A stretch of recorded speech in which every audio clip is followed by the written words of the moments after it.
मंगलम भगवान वीरो मंगलम गौतमो गणी मंगलम कुंद कुंदार्यो जैन धर्मोस्तु मंगलम सर्वमंगलमांगल्यम सर्वकल्याणकारकं प्रधानं सर्वधर्माणां जैनं जयतु शासनं।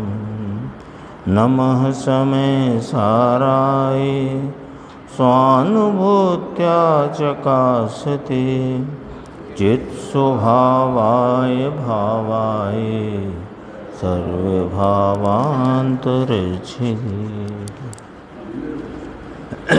वस्तु विज्ञान सार इस नाम से यह जो पुस्तक है, ये गुरुदेव की हाजिरी में ही इसका प्रकाशन हुआ था और इसमें कुछ प्रकरण जो वास्तव में बहुत ही महत्वपूर्ण हैं वो इसमें लिए हैं। पहला प्रकरण तो चूँकि अपन ने जब क्रमबद्ध पर्याय की स्वाध्याय प्रारंभ की थी उसमें वो कार्तिकेय प्रेक्षा की 3 गाथाओं की चर्चा हो चुकी है पहले प्रकरण में, और अब अपन अपनी स्वाध्याय प्रकरण 2 नंबर है जो प्रकरण का, यहाँ से अपन प्रारंभ करेंगे। और इसमें फिर निमित्त उपादान की भी चर्चा है, अज्ञानी जीव व्यवहार में किस प्रकार गाफिल होता है उसकी भी चर्चा है, और इन काफ़ी समझ लो प्रयोजनपरक चर्चा है।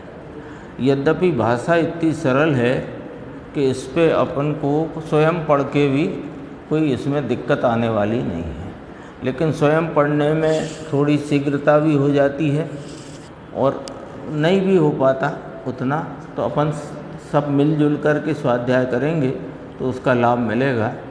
ये पहला जो अपन यहाँ से शुरू कर रहे हैं प्रकरण 2 बीतरागी संतों का उपदेश, पेज नंबर अलग होगा गुजराती वाली पुस्तक में।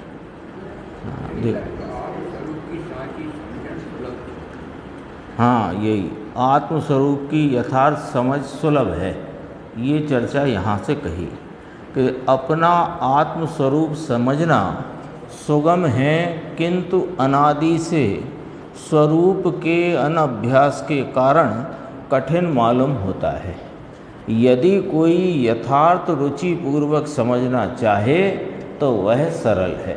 सबसे पहली बात यह है, कोई कितना ही चतुर कारीगर हो तथापि वह 2 घड़ी में मकान तैयार नहीं कर सकता, किंतु यदि आत्मस्वरूप की पहचान करना चाहे तो 2 घड़ी में भी हो सकती है। फिर कहा 8 वर्ष का बालक अनेक मन माने वो जो वजन होता है ना 40 किलो 80 किलो ऐसे, तो अनेक मन का बोझ नहीं उठा सकता, किंतु यथार्थ समझ के द्वारा 8 वर्ष का बालक आत्मा की प्रतीति करके केवल ज्ञान प्राप्त कर सकता है। स्वयं परिणमन में आत्मा संपूर्ण स्वतंत्र है, किंतु पर में कुछ भी करने के लिए आत्मा में किंचित मात्र सामर्थ्य नहीं है। आत्मा में इतना अपार स्वाधीन पुरुषार्थ विद्यमान है कि यदि वह उल्टा चले तो 2 घड़ी में 7वें नरक जा सकता है, और यदि सीधा चले तो 2 घड़ी में केवल ज्ञान प्राप्त करके सिद्ध हो सकता है। ये चर्चा करके अपने को प्रेरणा देते हैं कि आत्मानुभव, आत्मस्वरूप की परिणति में प्राप्ति और आत्मस्वरूप के आलम्बन से अतीन्द्रिय आनंद की का वेदन संचेतन कोई दुर्लभ कार्य नहीं है, अत्यंत सरल है।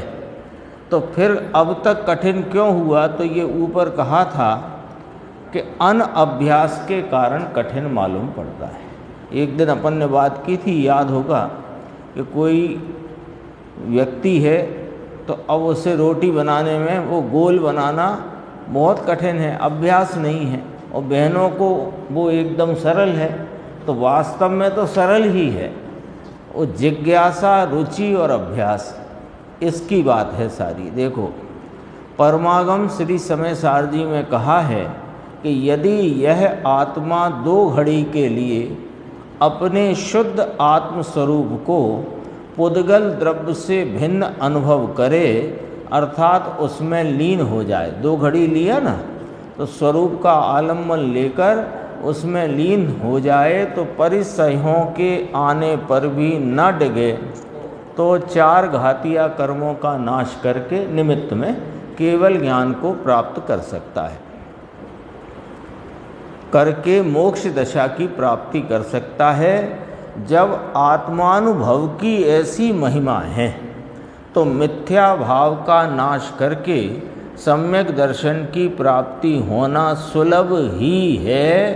इसलिए श्री परम गुरुओं ने इसी का उपदेश प्रधानता से दिया है। एकदम भाषा सरल है और प्रेरणास्पद बात है ना। अपने को लगे, जब दुर्लभता कहते हैं तो जीव के अनादि के परिभ्रमण को सामने रखकर फिर दुर्लभता कहते हैं। वो भी बात आती है जनवाणी में कि ये निगोद से निकलकर त्रस में आना, त्रस में फिर 2 इंद्री 3 इंद्री, फिर संगी पंचेंद्री पना, फिर आर्य देश, फिर जैन कुल, फिर उसमें जिनवाणी मिलना, सुनने मिले, सुने तो ग्रहण करे, ग्रहण करे तो धारणा में ले, धारणा में लेकर भी निर्णय करे और निर्णय करके स्वरूप की प्राप्ति करे। ये दुर्लभ से दुर्लभ कहा, लेकिन ये तो अनादि के संसार परिभ्रमण को अपेक्षित लेकर या उसकी अपेक्षा लेकर कहा।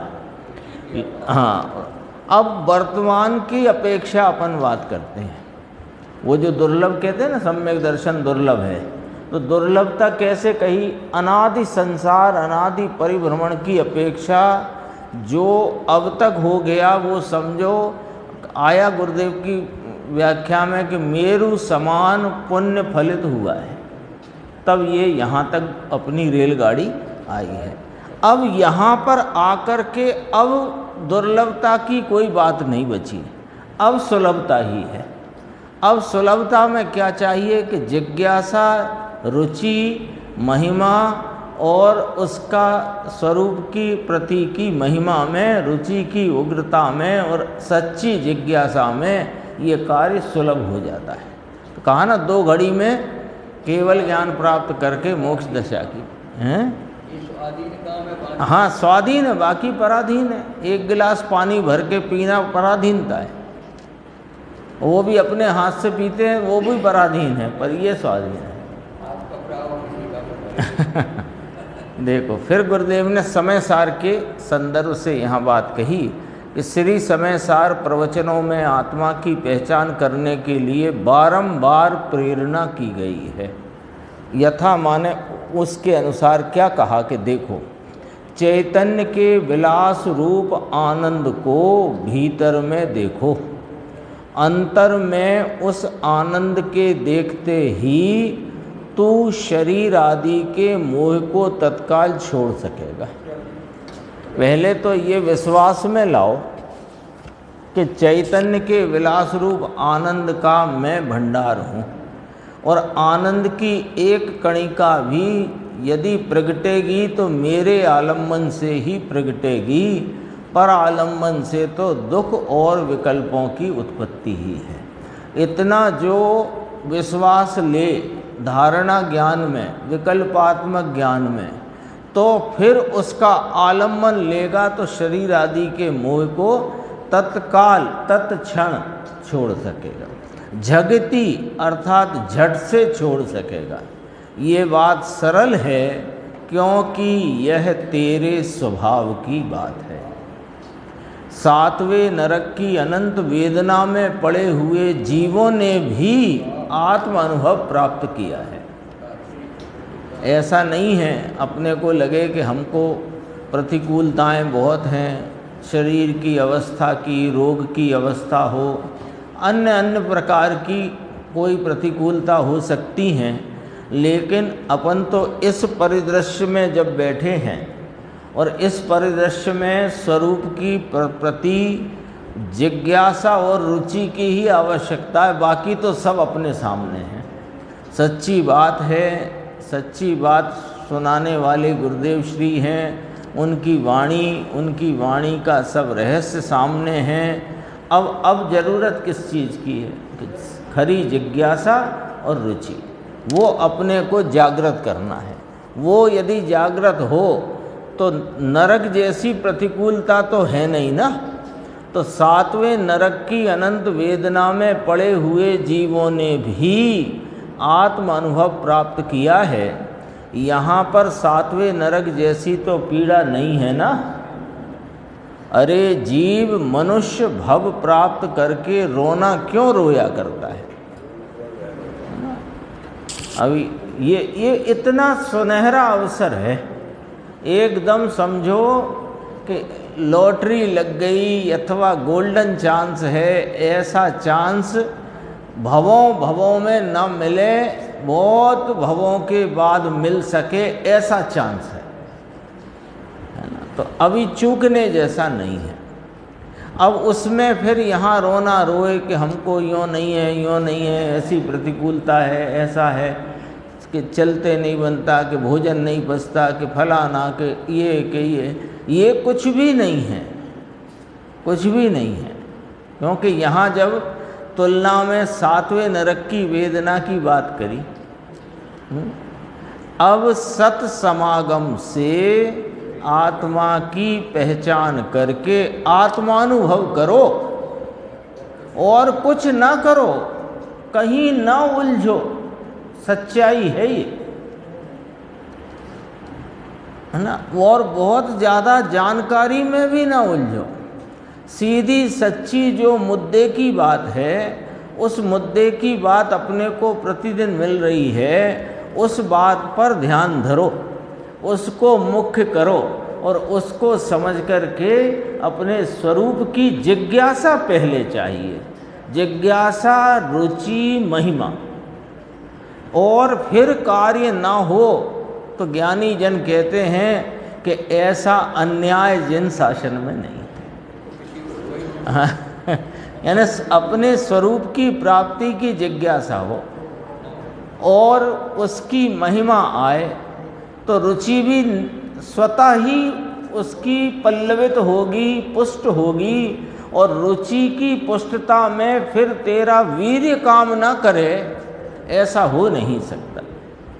यदि सच्चाई तो ये है कि अभी कोई रुकावट है वास्तव में, या तो हमारी वास्तविक जिज्ञासा नहीं है, या हम जिस दिशा में हमें प्रयत्न करना है उस दिशा के अतिरिक्त कहीं और प्रयत्न कर रहे हैं, और कोई खामी नहीं बची। क्यों कि वो जो दुर्लभता बताई ना, जो अभी अपन ने निगोद से लेकर के जैन कुल तक की, आर्य देश जैन कुल तक की बात करी, वो सब तो हो गई है। और सच्ची वीतरागी वाणी भी मिल गई है और उसे सुनने के लिए भी अपन बैठ गए हैं। अब वो अपने में बैठे, वो कैसे बैठे कि वो जिज्ञासा से बैठे। हाँ, वहाँ से आपका और हमारा काम शुरू होता है। देखो, इस प्रकार समय सार प्रवचनों में बारंबार, हजारों बार आत्म अनुभव करने की प्रेरणा की है। जैन शास्त्रों का ध्येय बिंदु ही आत्म स्वरूप की पहचान कराना ही है। सब शास्त्रों का। अनुभव प्रकाश ग्रंथ में आत्म अनुभव की प्रेरणा करते हुए कहा है कि कोई यह जाने कि आज के समय में स्वरूप की प्राप्ति कठिन है तो समझना चाहिए कि वह स्वरूप की चाह को मिटाने वाला बहिरात्मा है। देखो क्या कड़क बात कही है दीपचंद जी साहब ने। ये सब होने पर भी कहे आत्मा की बात कठिन है, स्वरूप की प्राप्ति कठिन है, तो फिर हमें ये लगता है, दीपचंद जी साहब फरमाते हैं, आत्मा अनुभव प्रकाश ग्रंथ उन्हीं का है ना, तो वे फरमाते हैं कि हमें तो ये लगता है कि तेरे को स्वरूप की चाह ही नहीं है, तो अपने स्वरूप को प्राप्त करना ही नहीं चाहता। हे बहिरात्मा, बहिरात्मा कहा। जब फुर्सत होती है तब विकथा करने लगता है। उस समय यदि वह स्वरूप की चर्चा या अनुभव करे तो उसे कौन रोकता है? समय नहीं मिलता, समय तो बहुत है, सबके पास 24 घंटे हैं। किसी के पास भी 1 मिनट कम ज़्यादा हो तो बताओ। यह कितने आश्चर्य की बात है कि वह पर परिणाम को तो सुगम और निज परिणाम को विषम समझता है। ये कितने आश्चर्य की बात है। जो काम वास्तव में विषम है, विषम क्या, अशक्य है, हो ही नहीं सकता, उसे तो सुगम जानता है, और जो सुगम है उसे विषम या कठिन जानता है। स्वयं देखता है, देखो बहुत इसमें बात कही, ये सब बात वास्तव में प्रेरणा के लिए ही है। स्वयं देखता है, स्वयं जानता है, तथापि ये कहते हुए इसे लज्जा भी नहीं आती कि आत्मा देखा नहीं जाता, जाना नहीं जाता। हमको आत्मा दिखाई नहीं देता, जानने में नहीं आता, तुझे लज्जा आनी चाहिए, क्योंकि जिसकी सत्ता में देखना जानना हो रहा है वही तो आत्मा है। और जो जानने का प्रति समय, अब बहुत विषय जानने में आते हैं, प्रति समय ज्ञान की वर्तती पर्याय में बहिर्मुखता में भी जो अनेक अनेक विषय प्रति समय जानने में आते हैं, तो वो जानने का चलता हुआ प्रति समय का कार्यक्रम, उसमें ये शब्द की तीव्रता, मंदता और अनेकों बाह्य की वस्तुएं, उनकी ठंडी गर्मी का ज्ञान, ये सब ज्ञान का एक एक समय में होता जो विशेष भाव है, उस हर विशेष में वह जानन रूपता का सामान्य भाव बरत रहा है।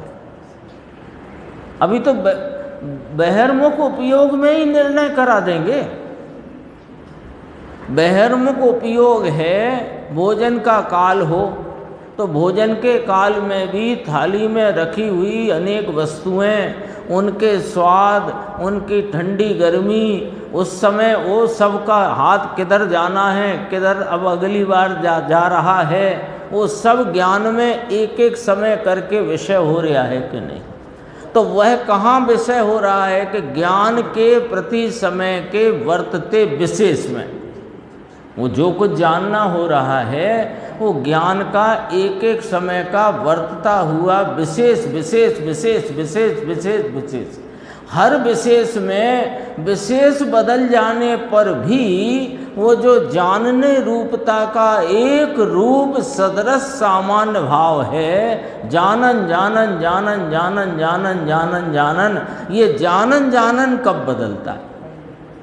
तो जो नहीं बदलता है वो मैं हूँ, इतना निर्णय तो हम अभी बहिर्मुख उपयोग में इस जानन स्वरूपता की सत्ता का कर सकते हैं। और ये निर्णय यदि हो जाए तो फिर उस जानने के प्रवाह में बहिर्मुखता वर्तने पर भी वो बहिर्मुखता क्यों वर्तती है कि विशेष पर लक्ष्य है। तो विशेष का लक्ष्य छूटकर सामान्य पर लक्ष्य आते ही ये आत्मा अपने अनंत वैभव की निर्मलता की प्रकटता से व्यक्त हो जाता है।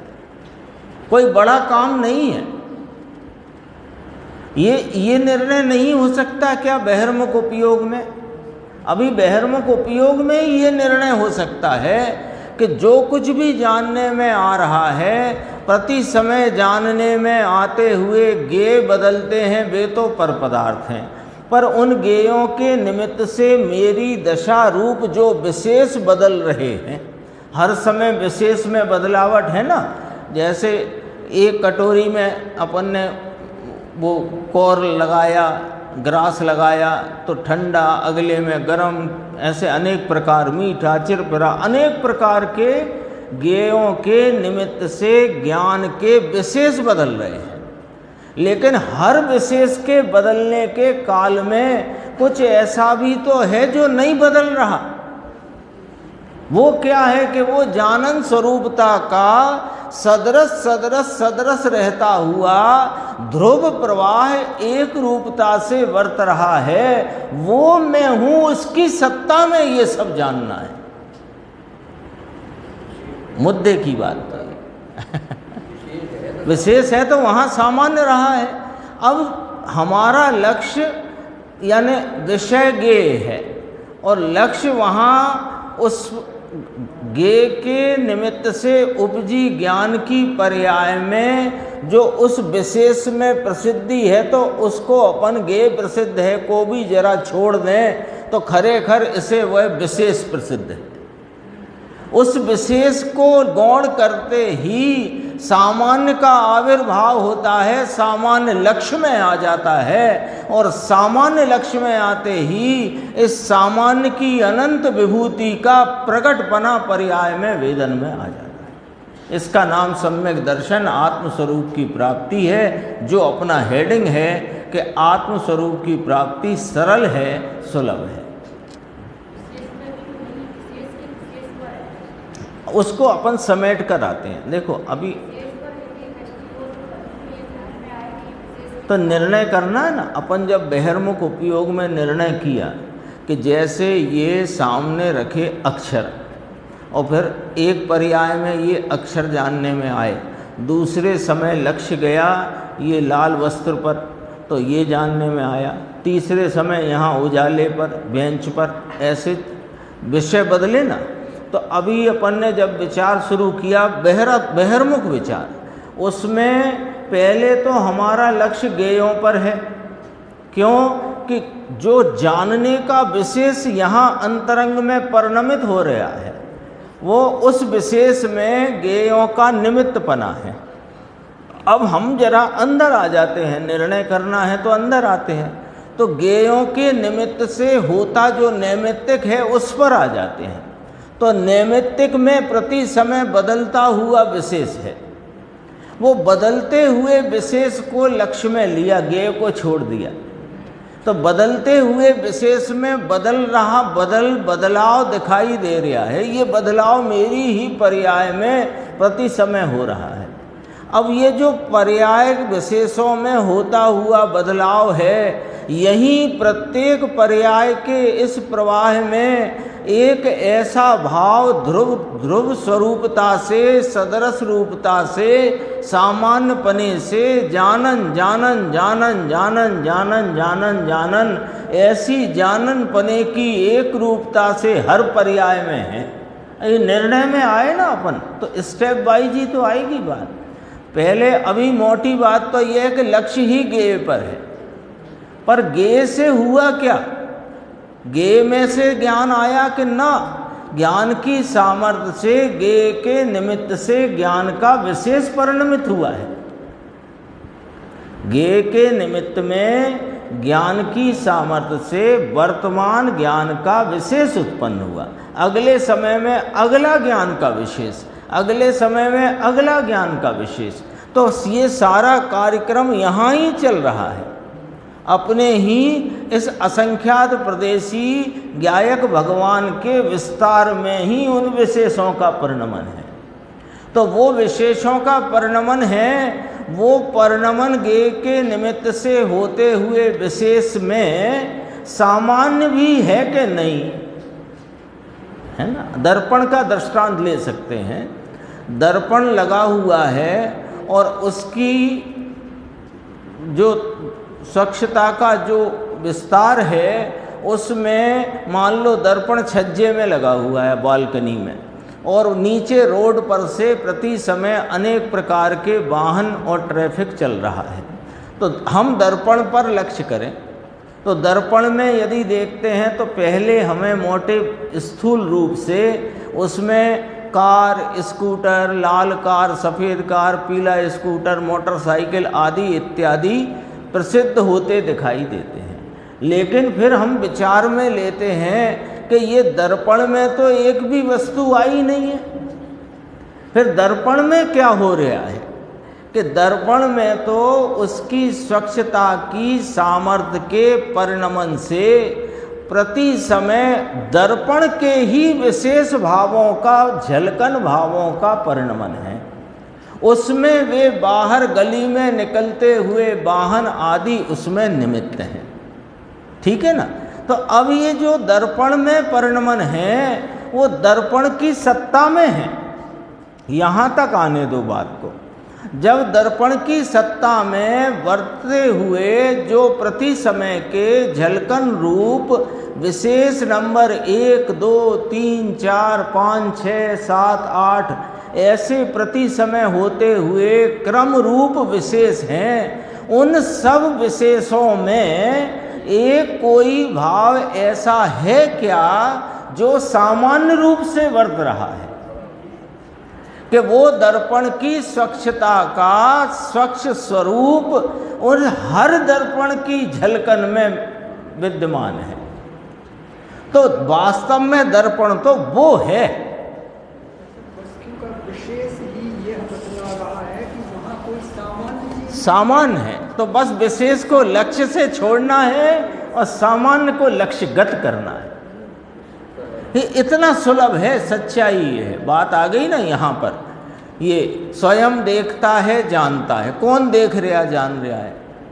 दर्पण में जो झलकन है कौन परिणम रहा है? कार, स्कूटर, मोटरसाइकिल या दर्पण स्वयं? तो दर्पण का जो परिणमन है उस परिणमन के हर विशेष में दर्पण की स्वच्छता सामान्य है कि नहीं? तो वो दर्पण की स्वच्छता सामान्य ही वास्तव में दर्पण है। वो दर्पण की सत्ता में होता दर्पण का अपना सामर्थ्य का स्वभाव, वो स्वभाव एक रूप है। स्वच्छता, स्वच्छता, स्वच्छता, स्वच्छता। ऐसे यहाँ जानने की प्रतिपर्याय में वर्तता हुआ सामान्य जानन जानन जानन जानन जानन एक रूपता से चल रहा है। वो जानन भाव उसको मुख्य करके और विशेष जो जानने की अवस्था में पड़ते हुए भेद हैं उनको गौण करते ही वह सामान्य का आविर्भाव होता है और यही मैं हूँ ऐसी वहाँ प्रतीति का जन्म होता है। ये आत्मा की प्राप्ति अत्यंत सुगम है, सरल है और सुलभ है। सीधी चर्चा ही ऐसी आई है, बिल्कुल सरल सीधी चर्चा आई है। जिसका जयगान भव्य जीव गाते हैं, जिसकी अपार महिमा को जानने से महाभव भ्रमण दूर हो जाता है और परम आनंद होता है, ऐसा यह समय सार, यह मैं चैतन्य परमात्मा समय सार अविकार शुद्ध आत्मस्वरूप जान लेना चाहिए। हाँ, सच्ची कहते हैं। अपना भी समय आएगा ना विदाई का इस पर्याय से, उसके पहले पहले ये आत्मस्वरूप जान लेना चाहिए। अब अपनी अटैची तैयार है, अब जिस समय आना हो वो समय आ जाए, हमें क्या चिंता है। ये तैयारी चाहिए, है ना। एक समाधि की बात आती है ना, तो समाधि की एक व्याख्या गुरुदेव श्री ने बहुत अच्छी परमार्थ प्रकाश में दी कि समाधि किसे कहना, कि समाधि बोधि रूप होती है। पहली बात बोधि की समाधि, तो वो बोधि की समाधि का अर्थ गुरुदेव ने कितना अच्छा निकाला, उसमें आया है योगेंद्र देव के परमार्थ प्रकाश में, कि जो अपने को ये विशेष को गौण करके, यानी विशेष रूप होते हुए भेदों को गौण करके जो सामान्य स्वभाव की दृष्टि होकर उसकी प्रतीति और संचेतना हुई, उसे मरण समय तक बनाए रखना, इसका नाम समाधि है। आगे ले जाना यानी समाधि मरण कहा ना, समाधि मरण। तो समाधि मरण कब कहलाए? कि जो बोधि प्राप्त की है वो बोधि जाज्वल्यमान रहे मरण काल तक। हाँ, आगे भम में जाए तो अभी मरण तब कहलाए उसका समाधि रूप, और आगे भम में नहीं गया तो वो तो जन्म मरण वाला मरण है। यह जीव अनादिकाल से अज्ञान के कारण पर द्रव्य को अपना करने के लिए प्रयत्न कर रहा है। हो नहीं रहा, प्रयत्न कर रहा है और शरीर आदि को अपना बनाकर रखना चाहता है।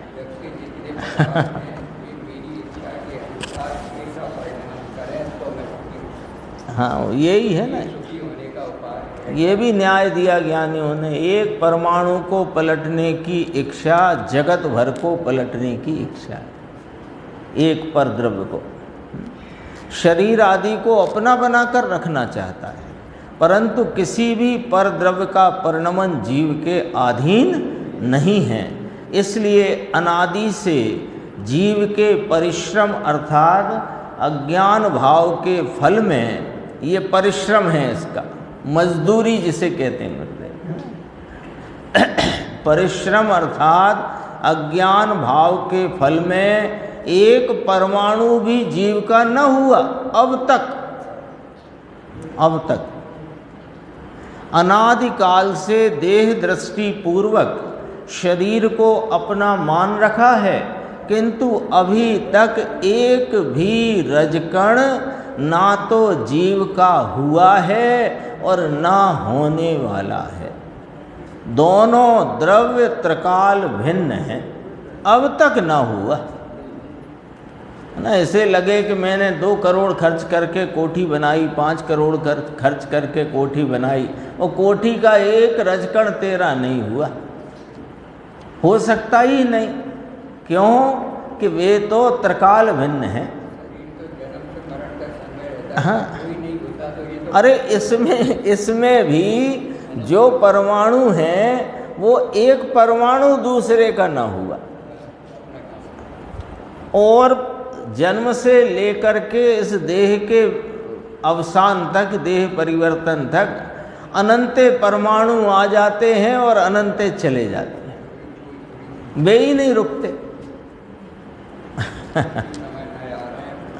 प्रति समय देखो, जीव यदि अपने स्वरूप को यथार्थ समझना चाहे तो वह स्वयं उन्मुखी पुरुषार्थ के द्वारा अल्पकाल में समझ सकता है।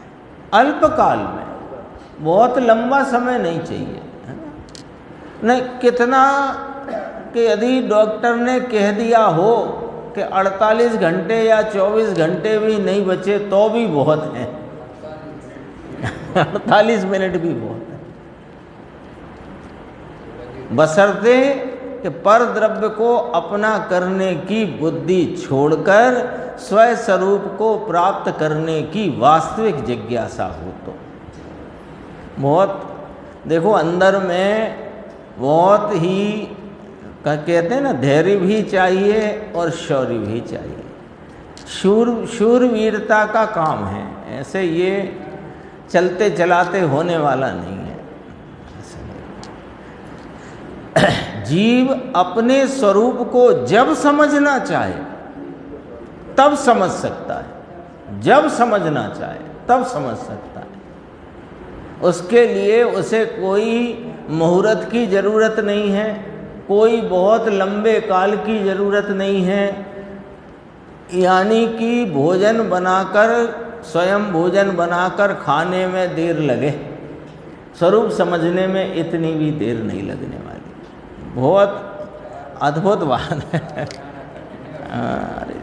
बस समझना चाहे, जोर यहाँ पर है, जोर है कि अपने स्वरूप को जब समझना चाहे तब समझ सकता है। तो इसका मतलब ये हुआ कि हमने अब तक समझना नहीं चाहा।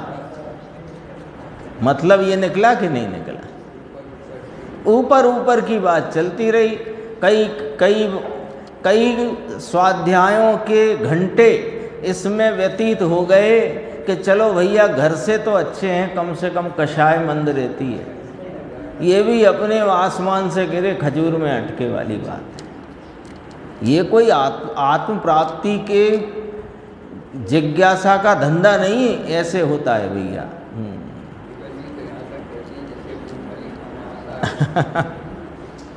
ये इतना नहीं है कि तुम कषाय की मंदता की रुचि रख कर के जिनवाणी सुनो तो भी जिनवाणी समझ नहीं आने वाली, ऐसी है ये। क्योंकि ये तो आत्मा के आदर करने के लिए की बात चलती है, और आत्मा का आदर करोगे तो आत्मा प्राप्त होगा, सीधी सच्ची बात है। देखो, स्वरूप के समझने में अनंत काल नहीं लगता, और न इसमें दूसरों की आवश्यकता रहती, किसी की आवश्यकता नहीं। तो अभी कहा था सत्समागम से, वो तो इसलिए कि तुम्हें पहले पता नहीं है, पर पता यदि करना है तो सत्समागम एक निमित्त रूप से बताया है। उसकी चर्चा निमित्त उपादान वाले प्रकरण में बहुत गंभीरता से आएगी। उस सिंह का जो काल आया तो अपन काल लब्धि की प्रमुखता से कहते हैं, सिंह की पर्याय में सम्यक। दरअसल में वहाँ पर वह पुरुषार्थ स्वरूप की प्राप्ति के लिए जागृत हुआ, और उससे कार्य हुआ है वास्तव में। अरे वो छेड़ाला में तो 7वें नरक का वर्णन दृश्य गुरुदेव ने प्रस्तुत करा उनके प्रवचन में। ऐसे कुचड़ी मुचड़ी करके बांध के सलिए से, और नीचे अग्नि जलती हो, ऐसी महान प्रतिकूलता के काल में सिर्फ एक इतनी सी स्मृति कि ये दुख टलना ही चाहिए, क्योंकि दुख मेरा स्वरूप नहीं है। भगवान ने तो सुख स्वरूप कहा है। इतनी स्मृति में उस स्वरूप की जिज्ञासा और आलम्बन लेकर के वहाँ सम्यक दर्शन हो जाता है। यथार्थ ज्ञान प्राप्त करने की रुचि के अभाव में ही, देखो लो, ये आ गई बात। अब अपने पास सब सवालों का जवाब यहाँ आ गया, सारे सवालों का जवाब यहाँ पर है। हाँ, ये आ गया कि यथार्थ ज्ञान प्राप्त करने की रुचि के अभाव में ही जीव अनादिकाल से अपने स्वरूप को नहीं समझ पाया है। अब तक अपने को प्रश्न उठता है ना, हम इतना करते हैं फिर भी प्राप्त क्यों नहीं होता? तो कहते हैं कि तुम्हें यथार्थ ज्ञान प्राप्त करने की रुचि नहीं है, इसलिए प्राप्त नहीं। रुचि हो तो जरूर प्राप्त हो।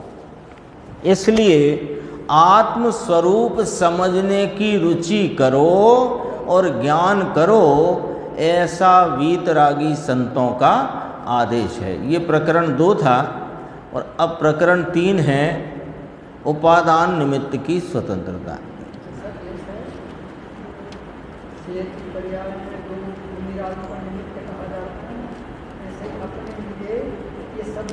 निमित्त उपस्थित हुए हैं, हाँ, ये सिद्ध करता है कि अपन भी बहुत उत्तम जीव हैं। हाँ, बिल्कुल भव्यता नहीं हो तो ये सुनने बैठे नहीं, थोड़ा सा पुरुषार्थ की बस। अब ये इसको निमित्त वे कहे जा सकें, ऐसा नैमित्तिक अपनी परिणति में प्रकट होना चाहिए। तो इतनी बात है, नैमित्तिक हो तो निमित्त का आरोप आ सके। देखो प्रकरण 3 है, थोड़ा भी है समय, अपन ले लेते हैं प्रारंभ इसका। उपादान निमित्त की स्वतंत्रता, ये प्रकरण अच्छे से समझने का है, और हालांकि बहुत ही सरल भाषा है। उपादान है, निमित्त है, दोनों का अस्तित्व होते हुए भी दोनों स्वतंत्र हैं।